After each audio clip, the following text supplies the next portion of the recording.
துதி செய்ய தொடங்கியதும் எதிரிகள் தங்களுக்குள் வெட்டுண்டு மடிய செய்தி.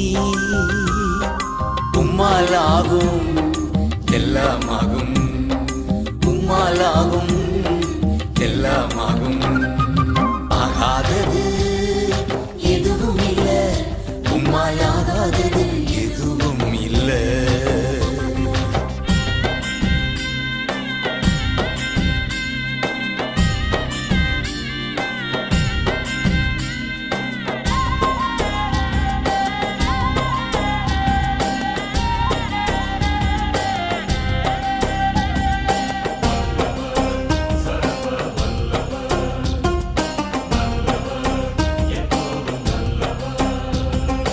அலங்கார வாசலிலே அலங்கோல முடவன் என்று நடந்தானே இயேசு நாமத்தில்.